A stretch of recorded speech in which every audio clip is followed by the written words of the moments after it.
As I stepped into the abandoned hospital, I couldn't help but feel a sense of trepidation.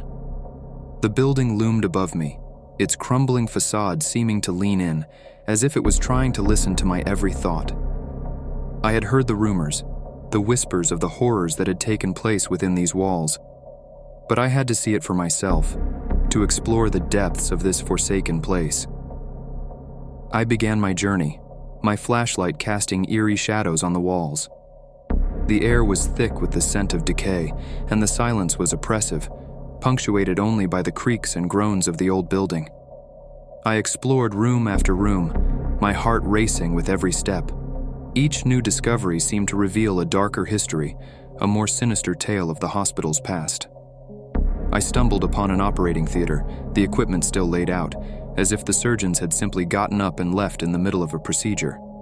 The tables were stained with rust, and the air was heavy with the scent of blood. I moved on, my heart pounding in my chest. Next, I found a ward, the bed still made, the sheets stained with the remnants of long-forgotten patients. The walls were adorned with old medical equipment, the devices seeming to loom over me like specters. I couldn't shake the feeling that I was being watched, that unblinking eyes were trained on me from the shadows. As I delved deeper into the hospital, the atmosphere grew thicker, the darkness seeming to writhe and twist around me. I began to feel like I was being pulled down, into the depths of the building, into the very heart of madness. And then, I heard it, a faint whisper, a soft rustling sound. It seemed to come from everywhere and nowhere at the same time. I spun around, my flashlight casting wild beams across the walls. The whisper grew louder, more urgent. I could make out words, faint but unmistakable. "Get out while you still can." I knew then that it was time to leave. I turned and ran, my footsteps echoing through the empty corridors. I didn't stop until I was back in my car, speeding away from the hospital's grasp. As I looked back in my rearview mirror, I could have sworn I saw a figure standing in the window, watching me leave. The hospital seemed to loom behind me, its presence haunting me long after I'd escaped its clutches. I never went back to that place, but the memory of that night has stayed with me, a reminder of the terror that lurks in the darkest corners of our world. Some places are better left abandoned, left to the shadows and the whispers that haunt their halls.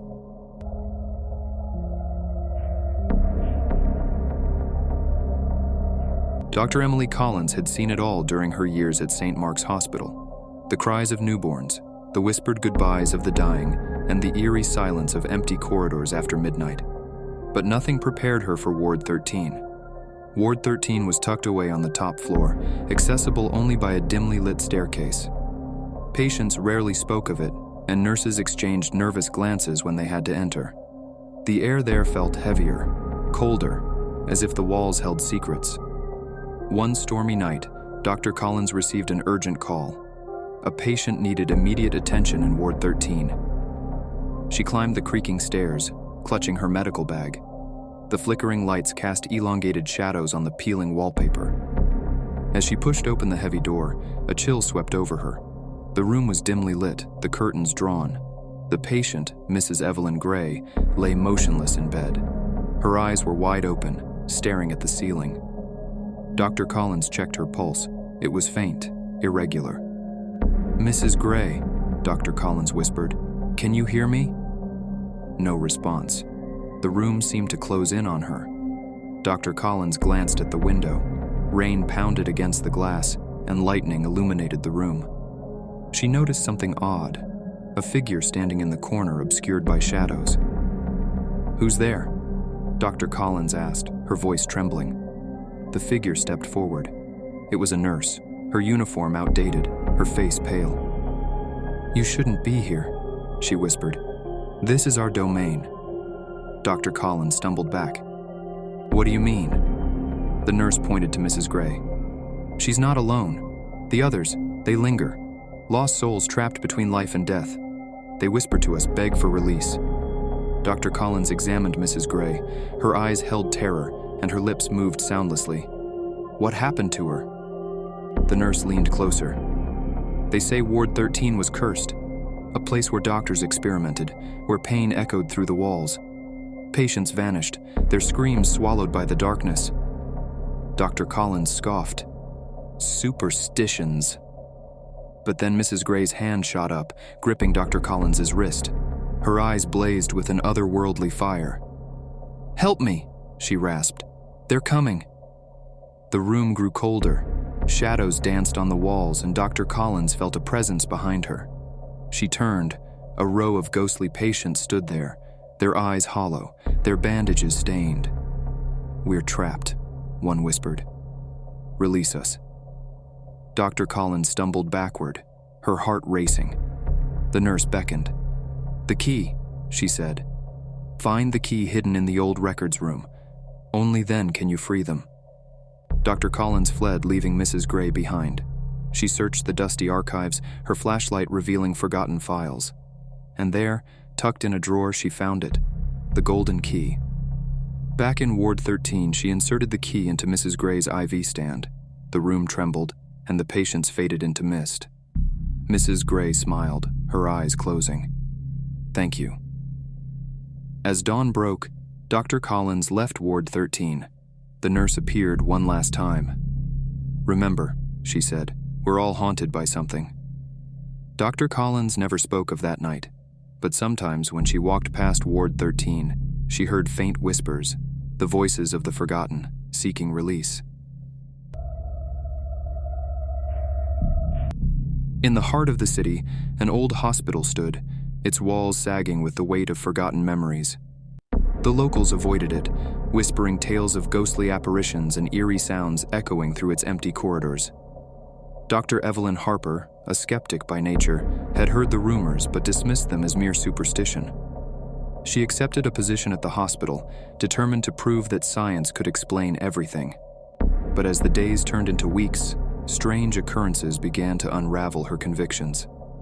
Late one night, while reviewing patient records, Dr. Harper heard soft footsteps outside her office. She glanced at the clock. It was past midnight.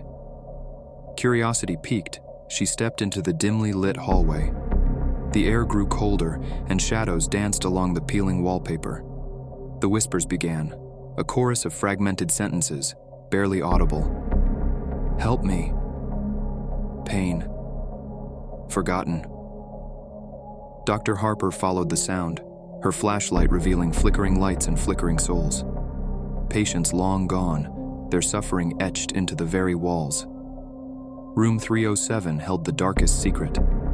The door creaked open, revealing a rusted bed frame and a flickering lamp. A frail figure sat there, eyes hollow, lips moving soundlessly. Dr. Harper approached cautiously. "Who are you?" The figure turned and Dr. Harper gasped. It was her predecessor, Dr. Samuel Blackwood, who had vanished without a trace. His eyes bore into hers, pleading. "They won't let me leave," he whispered. "The hospital feeds on pain, on fear." As days blurred into nights, Dr. Harper delved deeper. She discovered hidden passages, sealed chambers, and the truth. The hospital was a gateway to the other side. Souls trapped, seeking release. The whispers grew louder, urging her to set them free. Desperation drove her to perform forbidden rituals. She traced symbols on the walls, recited incantations, and faced the darkness head-on. The hospital fought back, lights flickering, walls bleeding, and shadows coalescing into spectral forms. Dr. Harper's sanity wavered. In the final confrontation, she stood in the center of the abandoned operating theater. The spirits converged, their anguish palpable. Dr. Harper raised her arms, channeling their energy. The hospital trembled, its very foundation cracking. And then, silence. The souls dissipated, leaving behind a hospital restored, a place of healing, not haunting. Dr. Harper resigned, her purpose fulfilled. As she walked away, she glanced back at the building. The walls seemed to exhale, whispering gratitude. And so the haunted hospital became a beacon of hope, its past buried beneath layers of fresh paint. But those who listen carefully can still hear the faint echoes, the whispers of souls who found peace at last. In the small town of Hollowbrook, nestled among ancient trees and fog-shrouded hills, stood the Hollowbrook Memorial Hospital. Its imposing facade, constructed from gray stone, loomed over the surrounding graves like a sentinel of suffering. The townspeople whispered about its dark history. The hospital had been erected atop an old cemetery where generations of souls lay at rest. Dr. Evelyn Hartley, a renowned surgeon, arrived at Hollowbrook Memorial with high hopes. She believed she could heal not only bodies, but also the hospital itself. Yet, from the moment she stepped inside, something felt wrong. The air was thick with sorrow, and the walls seemed to absorb the anguish of the departed. Patients spoke of strange occurrences, flickering lights, phantom footsteps, and distant cries echoing through the corridors. Dr. Hartley dismissed these as mere superstitions until she encountered the spectral figure of a nurse in a faded uniform. The nurse's hollow eyes bore into hers, silently pleading for release. As weeks passed, Dr. Hartley delved into the hospital's archives. She discovered that the land had once been a pauper's graveyard, where the destitute and forgotten found their final rest. The hospital's foundation had disturbed their slumber, awakening vengeful spirits. One stormy night, Dr. Hartley worked late in her office.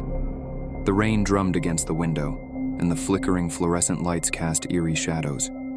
She heard whispers, indistinct, yet urgent. The walls seemed to pulse with energy, as if they held secrets waiting to burst forth. Driven by curiosity and compassion, Dr. Hartley followed the whispers. They led her to the basement, where she found a hidden chamber. Within, ancient coffins lay stacked, their lids cracked open. The restless souls had clawed their way out, seeking justice for their desecrated graves. The nurse's ghost appeared before Dr. Hartley, her voice a mournful wail. "Release us," she pleaded. "End our suffering." Determined, Dr. Hartley researched rituals to appease the spirits. She gathered herbs, salt, and candles, performing an ancient rite to guide the souls to peace. As she chanted, the walls trembled, and the air grew colder. Shadows danced, and the nurse's form solidified. With tears in her eyes, Dr. Hartley whispered, "Rest now. Find solace beyond this realm." The nurse's ethereal hand touched Dr. Hartley's forehead, and the room filled with light. The hospital walls absorbed the energy, their cracks sealing shut. The spirits faded, leaving behind a sense of calm. From that day on, Hollowbrook Memorial changed, patients healed faster, and the staff reported fewer strange occurrences. Dr. Hartley became a legend, a healer who bridged the gap between the living and the dead. But sometimes, late at night, when the wind howled through the corridors, Dr. Hartley would hear faint whispers. The walls remembered, and they would never forget.